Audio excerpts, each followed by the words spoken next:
தாவீதினுடைய காலத்திலே சவுல் ராஜா தூங்கினார். காலையில் எழும்பி பார்த்தபோது அவர் போட்டிருந்த அங்கியில் 1 மீட்டர் துணியை காணோம். யாரும் கொண்டு போயிட்டாங்க. அல்லேலூயா. அதனால் தூங்கிட்டா சாத்தான் வந்து ஏதாவது பிரச்சனை உண்டு பண்ணிடுவான். யோனா தூங்கினா தூக்கத்தில் அவனுடைய அபிஷேகம் இழந்து எல்லாமே இழந்து கடைசியாக தூக்க எழும்பின உடனே அவர்கள் சொல்கிறார்கள், நாங்கள் என்ன செய்ய வேண்டும்? யோனாவே சொல்கிறான், என்னை தூக்கி கடல்லே போட்டு விடுங்கள். மீனுடைய வயிற்றுக்குள்ளே போக வேண்டியதான சூழ்நிலை வந்துட்டு. மீண்டும் நாம புதிய ஏற்பாடுல வந்தா அங்கே ஒரு மனுஷன் தூங்கினான். ஐத்திகியூ என்பவன் அவன் தூக்கத்திலே என்ன பண்ணிட்டான்? மாடியிலிருந்து கீழே விழுந்து செத்து போயிட்டான் வசனம் சொல்கிறது. ஆதலால் இன்றைக்கு நாம் தூங்குறவர்களாக அல்ல, விழித்திருக்கிறவர்களாக இருக்கிறபடி நான் கர்த்தருக்கு மகிமை கொடுக்கிறேன். Praise the Lord.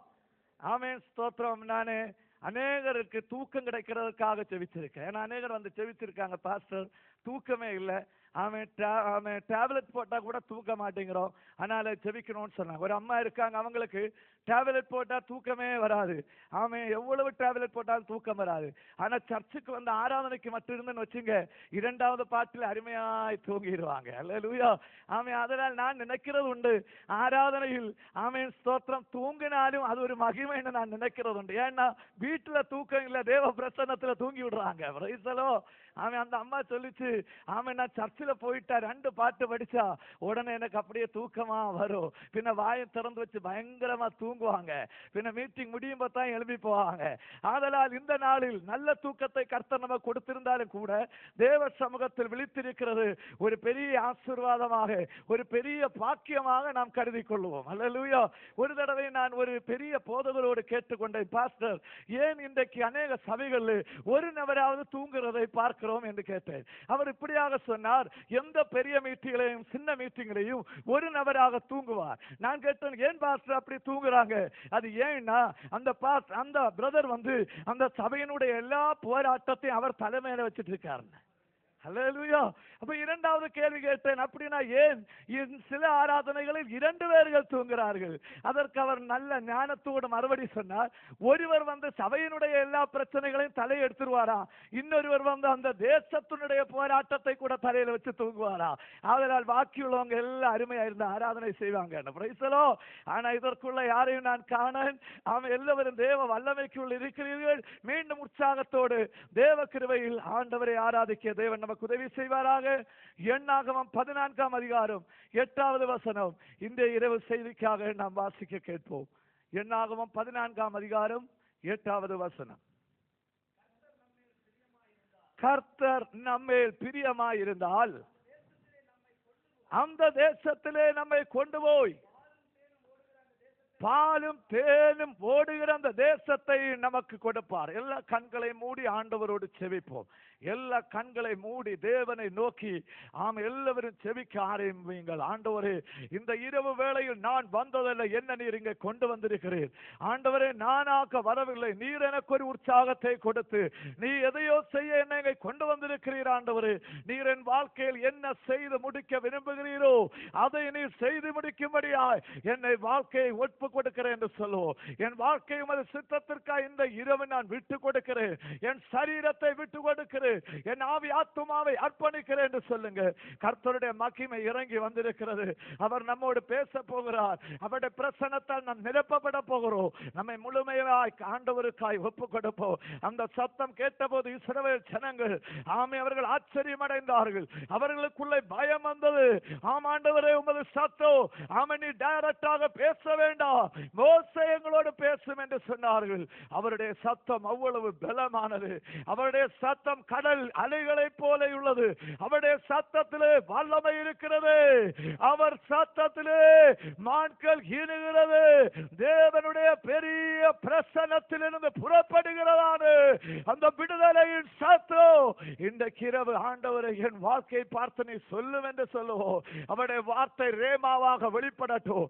வார்த்தை பேசிக் கொண்டிருக்கும் போது கட்டுகள் அவிழ்க்கப்பட, என்னுடைய பிரச்சனைகள் மாற, என் குடும்பம் விடுவிக்கப்பட, என்னை குறித்த உம்முடைய நோக்கத்தை நீர் வெளிப்படுத்த வேண்டும் என்று நம்மை தாமே ஆண்டவர் சமூகத்திலே ஒப்பு கொடுத்து ஜெபிப்போம். ஹalleluya.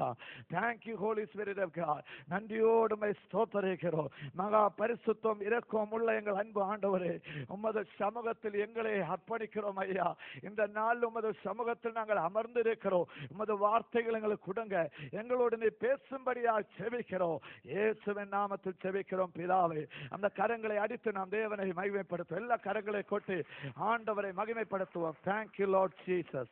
ஆமே. நாம் வாசித்த வேதாம பகுதியிலே இந்த இரவு நம்முடைய சிந்தையை கொண்டு வருவோம். இங்க நாம் இப்படியாக வாசித்தோம், கர்த்தர் நம்மை பிரியமாயிருந்தால் அவர் நம்மை பாலும் தேனும் ஓடுகிற அந்த தேசத்தில் கொண்டு போய் அதை நமக்கு கொடுப்பார் என்று நாம் வாசிக்கிறோம். அல்லேலூயா.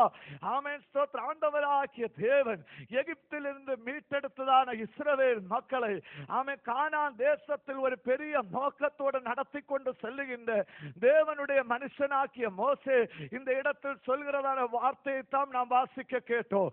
ஆமென். ஸ்தோத்திரம். இங்க என்ன நடக்கிறது? ஆமென். கானான் தேசத்திற்கு நேராக பிரயாணம் ஆரம்பித்த மோசேயும் இஸ்ரவேல் ஜனங்களும் கானான் தேசத்தின் எல்கையில் வந்திருக்கிறார்கள். அல்லேலூயா.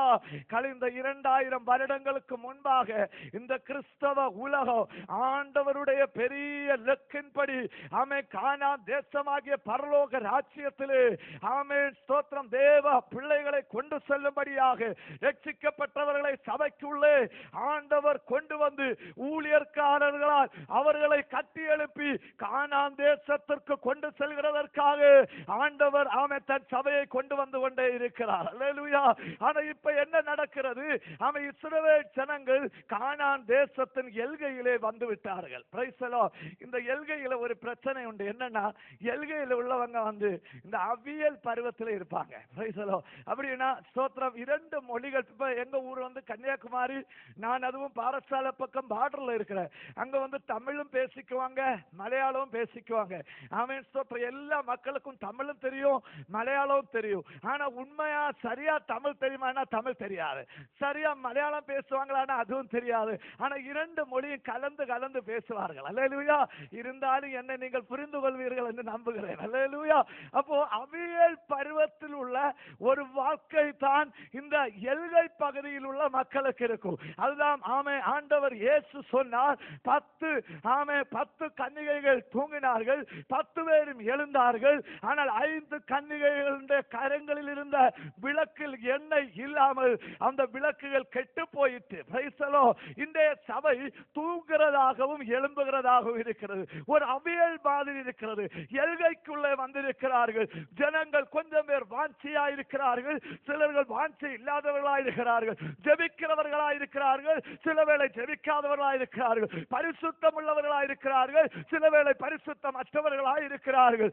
அவன் வாழ்க்கை ஒரு அவியல் பருவத்திலே ஒரு நிரந்தரமான பரிசுத்த வாழ்க்கை, ஒரு நிரந்தரமான ஜெப வாழ்க்கை, ஒரு நிரந்தரமான விசுவாச வாழ்க்கை அநேகருடைய வாழ்க்கையில் இழந்து கொண்டே இருக்கிறது. ஏனென்றால் இன்றைய சபை கானான் தேசமாகிய பரலோகத்தை சந்திக்க எல்கையில் வந்திருக்கிறது. அல்லேலூயா. இங்க பாடினால் போதாது, இங்க ஆராதித்தால் போதாது, இங்க கைகொட்டினால் போதாது. நாம் எல்லாரும் பரலோக ராஜ்யத்திற்கு செல்ல வேண்டும். ஆண்டவருடைய பெரிய நோக்கி என்று சொல்கிறது. நீங்கள் ஆசீர்வதிக்கப்படுகிறது மட்டுமல்ல, உங்கள் வியாதிகள் சுகமாகிறது மட்டுமல்ல, உங்கள் குடும்பங்கள் விடுவிக்கப்படுகிறது மட்டுமல்ல, நாம் பரலோக ராஜ்யத்திற்கு சென்றடைய வேண்டும். அல்லேலூயா. அந்த மகிமையான ராஜ்யத்திற்காக நாம் அழைக்கப்பட்டிருக்கிறோம். ஒரு பெரிய லட்சியம் நமக்குள்ள இருக்கிறது, ஒரு லக்கு நமக்குள்ள இருக்கிறது. எல்கையில் வந்ததான ஜனங்கள் இப்ப ஆண்டவரை நோக்கி பார்க்கிறார்கள். ஆண்டவர் சொல்கிறார், மோசே நீ இந்த 12 கோத்திரத்தின் 12 பிரபுக்களை தேர்ந்தெடுத்து அந்த தேசத்தை ஆமென் போய் பார்க்கும்படியாக, இந்த தேசத்தை ஸ்பை அவுட் பண்ணும்படியாக, இந்த தேசம் எப்படி உள்ளது என்று, கானான் தேசத்தில் யார் வாழ்ந்திருக்கிறார்கள் என்று பார்க்கும்படியாக அந்த தேசத்திலே 12 பிரபுக்களை மோசே எல்கையில் மக்களை நிப்பாட்டி விட்டு கானான் தேசத்திற்குள்ளே அனுப்பி விடுகிறார். 12 பிரபுக்கள் கானான் தேசத்திற்குள்ளே நுழைகிறார்கள். ஆண்டவர் சொன்ன வாக்குத்தத்த தேசம், ஆண்டவர் ஆபிரகாம், ஈசாக், யாக்கோபுக்கு சொன்ன தெய்வீக வாக்குத்தத்தம் நிறைவேறுகிற அந்த ஆசீர்வதிக்கப்பட்ட நிமிஷத்திலே மக்கள் மிக சந்தோஷத்தோடு குதூகலத்தோடு அந்த எல்கையில் நிற்கிற வேளையிலே 12 பிரபுக்கள் உள்ளே செல்கிறார்கள். அவர்கள் என்ன காண்கிறார்கள்? அனாக்கிய மல்லர்கள், ராட்சசர்கள் இந்த கானான் தேசத்தை கீழ்ப்படுத்தி கானான் தேசனுடைய அமைச்சனம் பிடித்து அதை எடுத்துக்கொள்ளப்படாதபடிக்கு அந்த தேசத்தை ஆளுகிற மக்களை கண்டு 12 பிரபுக்களும் பயந்து விடுகிறார்கள். ஹல்லேலூயா, ஹல்லேலூயா. ஆண்டவருடைய பெரிய திட்டம் என்னன்னா, மோசே இதோ கானான் தேசம் முன்னே இருக்கிறது, ஆனால் நீங்கள் போய் யுத்தம் செய்து அதை பிடித்தெடுக்க வேண்டும். ஹல்லேலூயா. இன்றைக்கு இரவு கர்த்தர் சொல்கிறார், உங்கள் விடுதலை உங்கள் முன்னே இருக்கிறது, உங்கள் ஆசீர்வாதம் உங்கள் பக்கத்திலே இருக்கிறது. ஆனால் கர்த்தர் சொல்கிறார், நீங்கள் அதை போராடி பிடிக்க வேண்டும், அது யுத்தம் செய்து பிடிக்க வேண்டும். அவன் பிசாசின் கையில் இருக்கிறார், நீங்கள் யுத்தம் செய்து அவனை தோற்கடித்து உங்கள் ஆசீர்வாதத்தை நீங்கள் பிடித்துக் கொள்ள வேண்டும். ஹல்லேலூயா. ஆண்டவருடைய திட்டம் என்பது தேவஜனம் ஆசீர்வதிக்கப்பட்டவர்களாய் இருக்க வேண்டும், தேவ பிள்ளைகள் ஆசீர்வதிக்கப்பட்டவர்களாய் இருக்க வேண்டும். ஆனால் பிசாசின் திட்டம் என்ன? அவன் முடிக்கவும் அறுக்கவும் அழிக்கவுமே பிசாசு இந்த உலகில் வந்திருக்கிறான் என்று தேவனுடைய வார்த்தை சொல்கிறது. ஆதலால் இந்த இரவில் நாம் போராட வேண்டும், யுத்தம் செய்ய வேண்டும். சாத்தானோடு இந்த இரவு சொல்லுங்கள், என் வீடை விட்டு நீ வெளியே போ, என் சமாதானத்தை திருடுகிற பிசாசு, என்னுடைய குடும்பத்தின் சந்தோஷத்தை திருடுகிற சாத்தானு, என்னுடைய நன்மையை, என்னுடைய உயர்வை, என்னுடைய குழந்தைகளின் வாழ்க்கையை, என் எதிர்காலத்தை பாதிக்கிற அந்தகார பிசாசின் கட்டுகளே, உனக்கு என் மேல் அதிகாரம் இல்லை என்று தேவ பிள்ளைகள் போராட வேண்டும். ஹல்லேலூயா.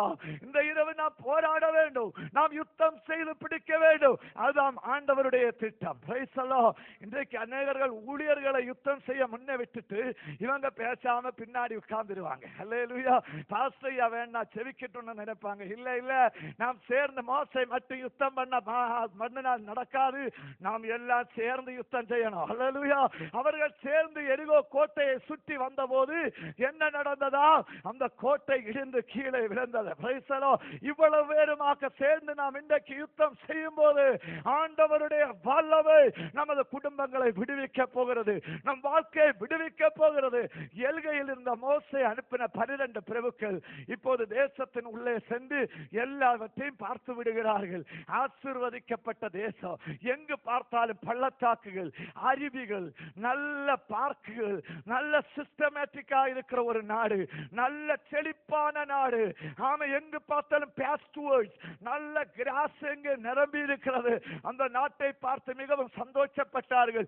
மாதுளப்பழம் அங்கே இருந்தது, ஆரஞ்சு அங்கே இருந்தது, நல்ல ஆசீர்வதிக்கப்பட்ட செழிப்பான நாடாக இருந்தது. இதை பார்த்து அவர்கள் சந்தோஷப்பட்டார்கள்.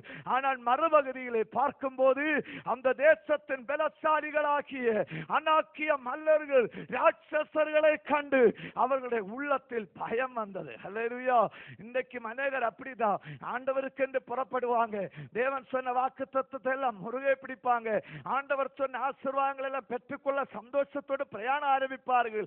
ஆனால் வழியில் பிரச்சனைகள் வரும்போது, போராட்டங்கள் வாழ்க்கையில் குறுக்கிடும் போது சீக்கிரமாக மனமடிந்து போவார்கள், சோர்ந்து போவார்கள். ஆராதனை அவர்கள் நிப்பாட்டி விடுவார்கள், ஜெபத்தை குறைத்து விடுவார்கள். வேண்டாம் வேண்டாம். 12 பேர் இப்போ சுற்றி பார்த்து விட்ட பிறகு மோசையிடம் நல்ல ரிப்போர்ட்டை கொண்டு வருகிறதற்காக திரும்பி வருகிறார்கள். என்ன நடக்கிறது என்று தெரியுமா? போகும்போது 12 பேரும் ஐக்கியமா தான் போனாங்க. ஆனா திரும்பி வரும்போது 2 குரூப்பா பிரிஞ்சு வர்றாங்க. ஹல்லேலூயா. போகும்போது 2 குரூப்பாய் மோசே அனுப்பவில்லை, ஒரே குரூப்பா தான் அனுப்பினார். ஆனால் ஒரு குரூப், ஒரே குழு இப்ப 2ஆக பிரிந்து 2 கோத்திர பிரபுக்கள் ஒன்றாகவும் 10 கோத்திரத்தின் பிரபுக்கள் ஒன்றாகவும் 2 குழுவாக பிரிந்து விட்டார்கள். ஹல்லேலூயா, ஹல்லேலூயா. இன்னைக்கு அநேகர் இடத்தில் பிசாசு செய்கிற அவனுடைய ഏറ്റവും பெரிய கன்னிங் கிரியை என்னவென்று கேட்டால் ஐக்கியமாயிருக்கிறவர்களை பிரித்து விடுவான். ஹல்லேலூயா. 12 பேர்கள் ஐக்கியமாய் அனுப்பப்பட்டார்கள். ஆனால் அவர்களிடையே இப்போது ஸ்பிரிட் ஆஃப் கலாமிட்டி, பிரிவினையின் ஆவி அவர்களிடையிலே கிரியை செய்ய துவங்கிட்டு 2 பேர்கள் தனியாய் விடுகிறார்கள், 10 பேர்கள் தனியாய் விடுகிறார்கள். 10 பேர்கள் மெச்சூரிட்டி சொல்கிறது, இந்த தேசம் நல்ல தேசம் தான், ஆண்டவர் சொன்னதெல்லாம் உண்மைதான், வாக்குத்தத்தெல்லாம் சரிதான், கானான் தேசம் பாலும் தேனும் ஒழுகிறதுதான். ஆனா நமக்கு இந்த தேசத்தை பெற்றுக் கொள்ள முடியாது. அல்லேலூயா. அவிசுவாசம் அவளை ஆட்கொண்டது. ஆமையான 2 பேர்கள் சொன்னார்கள், ஆண்டவராகிய தேவன் செங்கடலை 2ஆய் பிளர்ந்தார் என்றால், ஆமை அற்புதங்களை செய்கிற தேவன் கண்டிப்பாகவே இந்த கானான் தேசத்தை நமது கையில்